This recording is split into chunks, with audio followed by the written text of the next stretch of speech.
사랑하는 형제자매 여러분, 주님의 이름으로 평안을 빕니다. 오늘 우리는 하나님의 살아있는 말씀이 어떻게 우리의 삶 속에서 실제로 역사하고 열매 맺게 되는지에 대한 깊은 진리를 함께 나누고자 합니다.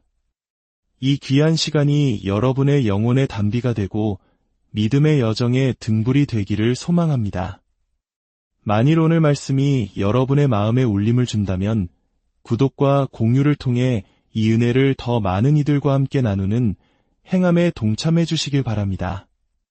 주님의 축복이 여러분의 그 선한 손길 위에 함께 하시기를 기도합니다. 하나님의 말씀은 그 자체로 생명력이 있고 우리를 변화시키는 능력을 지니고 있습니다. 하지만 그 말씀이 목적지에 도달하여 우리 삶 속에서 온전히 일하기 위해서는 반드시 활성화되어야 합니다. 말씀 안에는 하나님의 진리가 담겨 있지만 우리가 그것을 경험하기 위해서는 반드시 우리 편에서의 반응, 즉 행함을 통해 활성화시켜야 하는 것입니다. 만약 행동이 없다면 활성화도 없습니다. 말씀은 여전히 살아있지만 당신을 위해 일하지는 않는 상태로 머물게 됩니다. 말씀을 살아서 움직이게 하는 것은 바로 우리의 행동입니다. 야고보서 1장 22절은 이렇게 말씀합니다. 너희는 말씀을 행하는 자가 되고 듣기만 하여 자신을 속이는 자가 되지 말라. 누구든지 말씀을 듣고 행하지 아니하면 그는 거울로 자기의 생긴 얼굴을 보는 사람과 같아서 제 자신을 보고 가서 그 모습이 어떠했는지를 곧 잊어버리거니와 사도 야고보는 경고합니다. 만약 우리가 하나님의 말씀을 듣기만 한다면 우리는 스스로를 속이는 것이라고 말입니다. 마치 사기꾼에게 속아 넘어가듯 우리는 영적인 유익을 전혀 얻지 못할 것입니다. 우리의 삶에는 어떤 변화도 어떤 성장도 일어나지 않을 것입니다. 그 이유는 우리가 말씀을 듣지 않았기 때문이 아니라 듣기만 했기 때문입니다. 그리고 야고보는 우리에게 거울이라는 매우 흥미로운 비유를 제시합니다.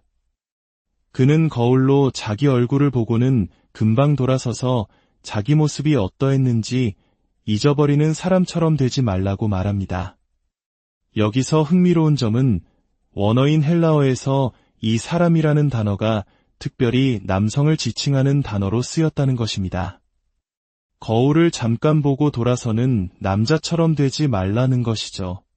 제가 왜 이 점을 유머러스하게 강조하냐면 보통 여성들은 거울을 보고 금방 돌아서지 않기 때문입니다. 여성들은 거울 앞에서 오랜 시간을 보냅니다. 욕실에 있는 첫 번째 거울로 간밤에 얼굴이 얼마나 망가졌는지 확인하고 화장대 거울 앞에 앉아 세심하게 단장합니다. 때로는 손거울로 화장대 거울에 비친 뒷모습까지 확인하기도 하죠. 전신 거울, 자동차의 백미러, 핸드백 속의 작은 거울까지 여성들의 주변엔 늘 거울이 있습니다. 그들은 자신의 모습을 꼼꼼히 살피고 고칠 부분을 찾아내고 더 나은 모습으로 가꾸기 위해 거울과 깊은 대화를 나눕니다. 야고보는 바로 이 점을 말하고 있는 것입니다. 하나님의 말씀을 대할 때 거울을 힐끗 보고 많은 남자처럼 되지 말고 거울 앞에서 자신을 깊이 들여다보는 여자처럼 되라는 것입니다. 여러분, 잠시 눈을 감고 자신의 얼굴을 떠올려 보십시오. 당신의 얼굴이 보이십니까? 아마 보이지 않을 겁니다. 우리는 거울이라는 도구 없이는 자신의 얼굴을 직접 볼 수 없습니다. 우리는 스스로를 할리우드 배우나 모델처럼 생각할지도 모릅니다. 하지만 거울은 우리에게 정직한 진실을 말해줍니다. 눈에 낀 눈곱, 흐트러진 머리카락, 피곤에 지친 기색까지 거울은 거짓말을 하지 않습니다. 성경시대에는 오늘날 우리가 사용하는 유리 거울이 없었다는 사실을 아십니까? 그 당시의 거울은 잘 닦은 놋쇠, 즉 놋거울이었습니다. 놋거울은 희미한 이미지를 비춰주었기 때문에 자신의 모습을 제대로 보려면 상당한 노력이 필요했습니다. 태양 빛이나 촛불을 적절한 각도로 녹거울에 비추고 거울을 이리저리 움직여가며 가장 선명한 상을 찾아내야만 했습니다. 희미한 형체 속에서 비로소 자신의 진짜 모습을 발견할 수 있었던 것입니다. 바로 이 때문에 야고보서 1장 25절은 이렇게 이어집니다. 자유롭게 하는 온전한 율법을 들여다보고 있는 자는, 여기서 들여다본다는 것은 단순히 힐끗 보는 것이 아니라 녹거울에 얼굴을 비춰보듯 빛을 조절하고 각도를 맞추며 자신의 모습을 제대로 보기 위해 애쓰는 집중적인 행위를 의미합니다. 하나님의 말씀이라는 거울도 마찬가지입니다. 우리가 그 말씀을 대충 훑어본다면 아무것도 발견할 수 없습니다. 우리는 그 말씀 속에서 끈질기게 머물러야 합니다. 성령의 조명하심을 구하며 말씀의 각도를 이리저리 비추어 보아야 합니다. 바로 그때 말씀은 우리 자신도 몰랐던 우리의 영적인 실체를 비춰주기 시작합니다. 우리가 스스로 괜찮다고 생각했던 교만의 마음, 숨겨져 있던 영적인 눈곱, 흐트러진 믿음의 머리카락을 남김없이 드러내 보여줍니다. 우리가 여자처럼 끈질기게 말씀의 거울 앞에 머무를 때 성령님께서는 말씀 속에서 진짜 나를 발견하게 하십니다. 그렇다면 어떻게 말씀 앞에 오래 머무를 수 있을까요?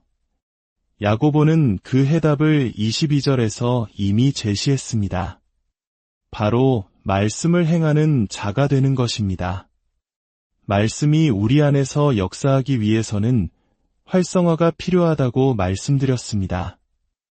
오래전 유행했던 머리 스타일 중에는 컬 액티베이터라는 제품을 따로 발라주어야만 그 모양이 유지되는 것이 있었습니다. 화학약품으로 머리카락에 컬을 만들어 놓았지만 이 액티베이터를 뿌려주지 않으면 머리는 금세 푸석푸석해지고 건조해졌습니다. 컬의 생명력과 윤기를 유지시켜주는 것이 바로 이 활성제였습니다. 하나님의 말씀도 마찬가지입니다. 말씀 안에는 하나님의 진리와 능력이 이미 담겨 있습니다. 하지만 우리가 그것을 경험하기 위해서는 행동이라는 활성제를 뿌려주어야 합니다. 우리의 순종과 실천이 바로 말씀의 능력을 깨우는 컬 액티베이터인 셈입니다. 행동이 없다면 하나님의 말씀은 우리 삶 속에서 잠자는 상태로 머물게 됩니다. 살아있지만 우리를 위해 일하지는 않습니다. 우리가 아멘을 아무리 크게 외쳐도 삶의 행동으로 이어지지 않는다면 그 말씀은 결코 활성화되지 않습니다. 그러므로 우리는 하나님의 말씀을 전자레인지가 아닌 슬로우 쿠커처럼 대해야 합니다. 전자레인지는 음식을 빨리 데우기 위해 만들어졌습니다. 빠르고 편리하지만 전자레인지로 데운 음식은 금방 차갑게 식어버립니다. 겉만 뜨겁고 속은 차가운 경우도 많습니다. 하지만 슬로우 쿠커는 어떻습니까? 몇 시간이고 낮은 온도에서 천천히 음식을 익힙니다. 그 시간 동안 양념은 재료 깊숙이 스며들어 음식 전체가 하나의 깊은 맛을 내게 됩니다.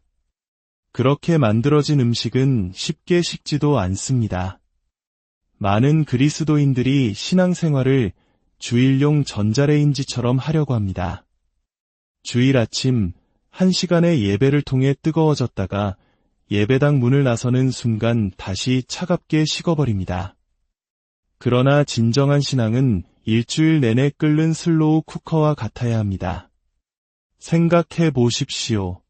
만약 여러분이 주일에만 세상에서 가장 근사하고 푸짐한 식사를 하고 다음 주일까지 아무것도 먹지 않는다면 어떻게 될까요?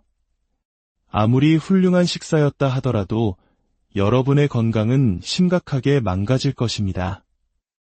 단 한 끼의 식사로는 일주일의 삶을 지탱할 수 없기 때문입니다. 마찬가지로 주일의 설교 한 편만으로는 우리의 영적인 삶을 일주일 내내 지탱할 수 없습니다. 하나님의 말씀은 시편 기자의 고백처럼 주야로 묵상하고 곱씹고 우리 삶의 모든 걸음 속에서 되새겨질 때 비로소 우리의 일부가 됩니다. 우리가 말씀에 순종하여 행동할 때 우리는 그 행동을 통해 말씀을 다시 한번 기억하게 됩니다. 내가 지금 이 행동을 하는 이유는 하나님의 말씀이 그렇게 가르쳤기 때문이지라고 스스로에게 상기시키는 것입니다. 저는 결코 순진하지 않습니다. 제가 만약 다음 주일에 여러분에게 다가가 지난주 설교 주제가 무엇이었습니까? 라고 묻는다면 많은 분들이 성경에 관한 어떤 말씀이었는데 라며 우물쭈물할 것을 압니다. 저 자신조차도 제가 설교했던 내용을 금방 잊어버릴 때가 있습니다. 왜 그럴까요? 우리의 대적인 사탄은 우리가 말씀을 잊어버리기를 원하고 이 세상의 거짓된 문화는 우리가 말씀을 진지하게 받아들이지 못하도록 끊임없이 우리를 방해하기 때문입니다. 사탄과 세상 문화는 우리가 말씀이 주는 참된 생명을 얻지 못하도록 온갖 가짜 문화와 헛된 것들로 우리의 눈과 귀를 흐리게 합니다.